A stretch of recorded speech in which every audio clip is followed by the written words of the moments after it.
Hello everybody. Today I just have a really quick replay for you. I've already done a deck like this as another video on my channel, so I don't want to do a full video about this, so it's just going to be this replay where I'm just kind of playing around with this card called Northroad Thief. Now, Northroad Thief has gotten a changed effect. She now basically steals cards from the opponent's deck. She's a 5-cost ally, and so what has happened is she's really hard to pull off because it just takes too long to get to turn 5, and by then, by how fast this game is at this point, turn 5 is a little bit too late. On top of that, she has an activated ability, which means that she uses 2 resources to activate her ability. So not only do you have to pay the 5 resources and hope she lives to the next turn on turn 6, but then you have to pay an additional 2 resources. So we try to get around this with this card that I played called Leash of Life. Now, that's a card that basically lets you gain health onto your ally, and it also reduces the cost to activate abilities of allies adjacent to your hero by 2. So this works really well with Northroad Thief because that means she will no longer cost any resources to play. Now, I did sacrifice it, and I really wish I didn't because it turns out our opponent plays Dead Man's Breach, which is very unusual for Gwen, but because of the fact that we sacrificed our location, we won't be able to cover this up, which is going to be a big problem for us. But essentially, that location that I sacrificed lets you use your activated ability allies on the turn you summon them. It actually gives them haste, so it's really, really good, but you have the downside of you have to play a location, and it's also a turn 5 location. So it's also a location you don't see very often. And so here we are kind of, we're really kind of on the back foot here because we sacrificed our location and let these Blake Windrunners come into play. They get hasted with Dead Man's Breach and also give our opponent's weapon an additional attack, so it's really, really strong. We end up playing the Northroad Thief here. I decided to do that because she actually enters with health, stealth.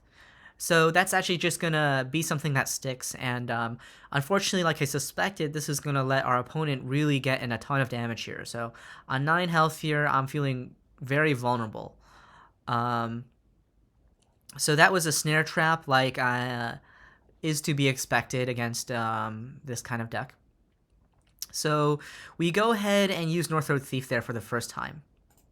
So that was really nice. What was really nice about that was we were able to summon the Dalton for free and then spin it back with Northroad Thief. So yeah, there's actually one additional cost to Northroad Thief, which is that she needs to shuffle in a friendly outlaw ally. So that's why playing something like Dalton is really nice, because then you can shuffle the Dalton back into the deck for her ability, but she can also shuffle herself back in as a last resort. Our opponent really puts in a lot of damage into our face here, expecting to win this turn. Essentially, is our next turn is what our opponent is planning to do. So we have to stop that. Actually, yeah, we shuffle back the Northroad Thief, even though it would have been really nice to hit face. That's maybe arguably what I should have done, is hit the face to get rid of the weapon. But there, I was kind of desperate to see if I could draw something from our opponent's deck that would help us.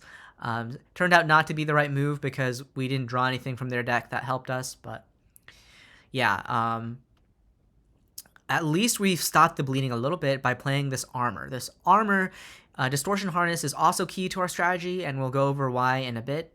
But this Distortion Harness is going to keep us alive for another turn. And we're very thankful that our opponent doesn't have another weapon there, or didn't play another weapon there. So here, we're able to kill this spotter, and we'll bring something else out. The Mending Golem, because we're on such low health. If we basically lose any more health, we're probably going to lose the game.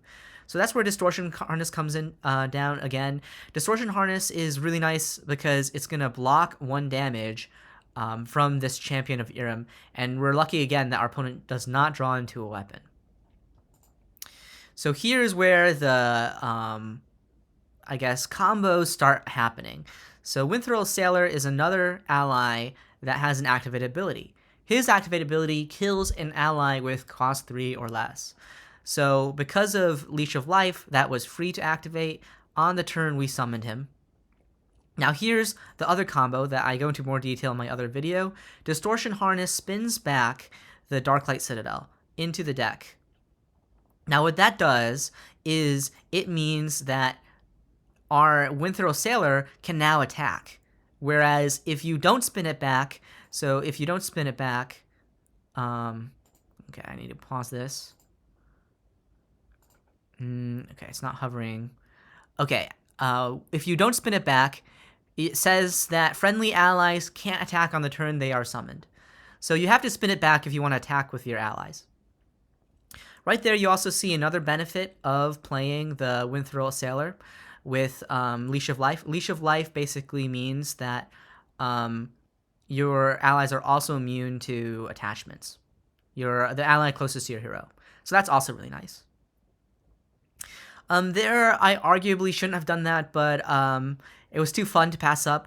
So you can see here, we're summoning Northroad Thief, shuffling herself in, and drawing from our opponent's deck.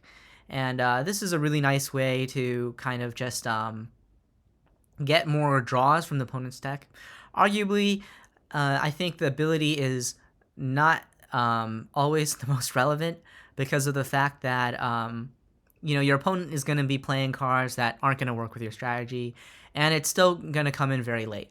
But it's still a ton of fun to play Northroad Thief and just steal cards from your top of your opponent's deck. And so, yeah, that's basically the video. This deck is mostly, in fact, it's entirely for fun. It's a total meme deck, but if you're interested, this is what I'm working with right now, and I'm trying to improve it as we speak. So, we play 4th Northroad Thief because that's kind of the key card of the deck. And then Leash of Life, because that's another key card that we want to see early. Outlaws Hideout. 4 Distortion Harness, I think, is a little unusual.